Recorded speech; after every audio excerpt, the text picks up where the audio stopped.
पिता और पुत्र और पवित्र आत्मा के नाम पर आमीन। सबों को जय यीशु।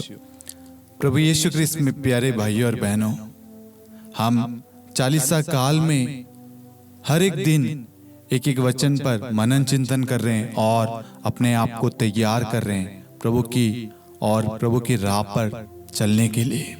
आज प्रभु का पवित्र वचन ईसाया का ग्रंथ अध्याय 59 वाक्यांश 12 हमसे कहता है, क्योंकि तू हमारे बहुसंख्यक अपराध जानता है, हमारे पाप हमारे विरुद्ध साक्ष्य देते हैं, हमारे अपराध हमारा साथ नहीं छोड़ते, हम अपनी दुष्टता अच्छी तरह जानते हैं। Hallelujah, hallelujah. कहीं ना कहीं आज हमारे पाप, हमारे अपराध, हमारी दुष्टता कहीं ना कहीं हमें ईश्वर से दूर कर रहा है, हमारे और ईश्वर के बीच में एक दूरी उत्पन्न कर रहा है। आज ईश्वर अपने वचन के द्वारा बताता है कि ईश्वर जो है वो हमारे बहुसंख्यक अपराध जानता है। ईश्वर से एक भी अपराध छिपा हुआ नहीं है। चाहे आप सोचते होंगे मैं लाइट बंद करके कोई गुप्त पाप कर लूं तो ईश्वर नहीं देखेगा। ईश्वर हर एक चीज देखता है। ईश्वर से कुछ भी नहीं छिपा हुआ। आगे वचन कहता है, हमारे पाप हमारे विरुद्ध साक्ष्य देते हैं, हमारे पाप हमारे विरुद्ध साक्ष्य देते हैं। जो हम पाप करते हैं वो आज नहीं तो कल सबके सामने रिवील होगा।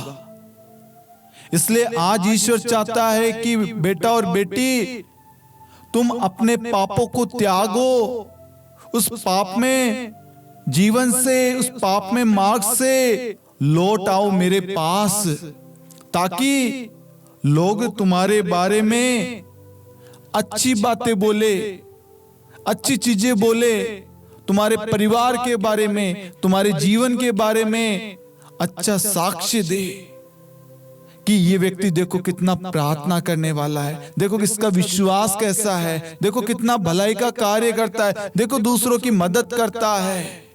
प्रभु आपके बुराई को भलाई में बदल देगा यदि आप अपने गुनाहों को, अपने पापों को स्वीकार करके अपने पुराने स्वभाव को, पुराने आचरण को त्याग देंगे। बहुत सारे लोग अपने गुनाहों को स्वीकार नहीं करते, अपनी गलती मानते नहीं है, उसको एक्सेप्ट नहीं करते। ईश्वर आज उन सब को कहता है, क्योंकि तू हमारे बहुसंख्यक अपराध जानता है।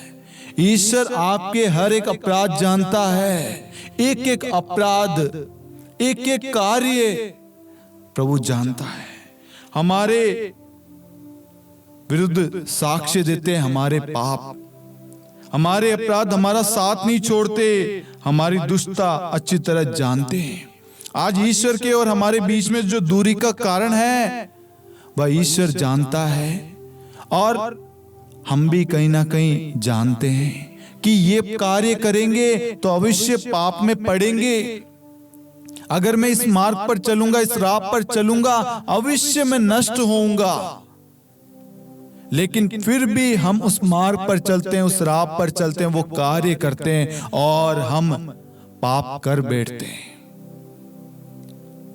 जैसे किसी भाई बहन की, हस्बैंड वाइफ की शादी हो रखी है, बच्चे भी है, लेकिन घर के बाहर भी उनका रिश्ता है। वह जानते हैं यदि ये रिश्ता मैं रखूंगा, इस रिश्ते में पड़ूंगा तो मेरा परिवार बर्बाद होगा और लोग मेरे विरुद्ध बोलेंगे।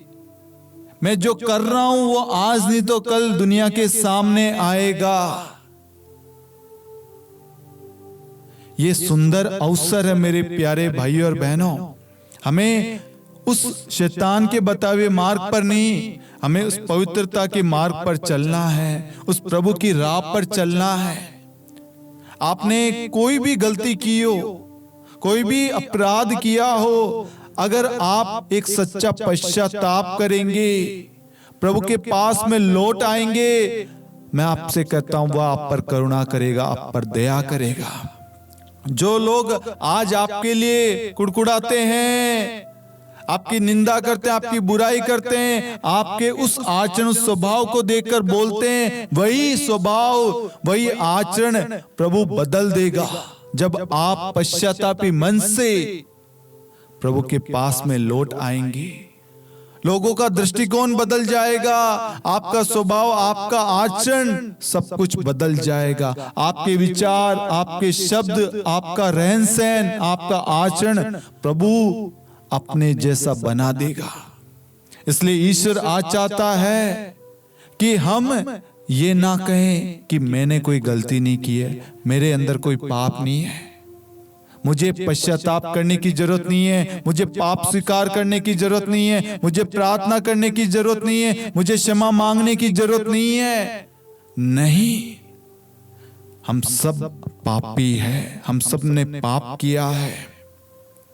पिता ईश्वर ने संसार से इतना प्रेम किया कि हमारी मुक्ति के लिए, हमारी भलाई के लिए, हमें बचाने के लिए, हमें पापों से छुटकारा देने के लिए अपने इकलौते पुत्र को अर्पित कर दिया।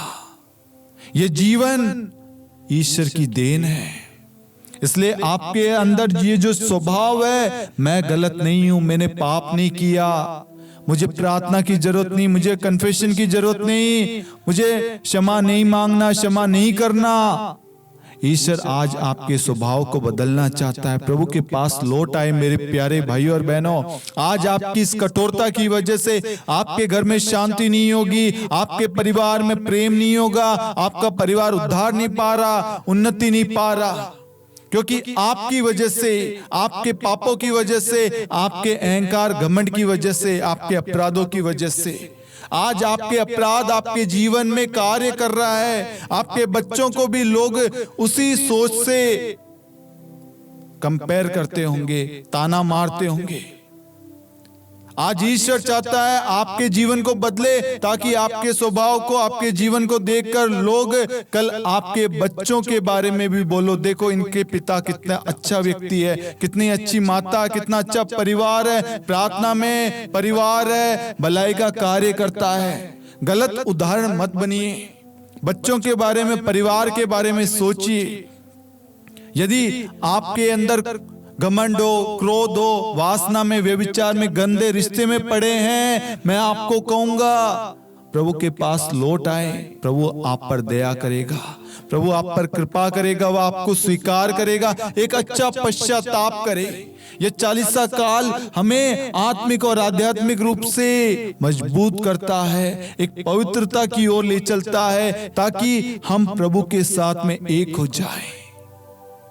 Hallelujah, hallelujah. मेरा विश्वास है कि प्रभु ने आज अपने वचन के द्वारा आपको राह और मार्ग प्रदान किया है। आप इस प्रार्थना को अन्य लोगों के साथ भी शेयर करना, ताकि वह भी प्रभु के बताए हुए मार्ग पर चल सके।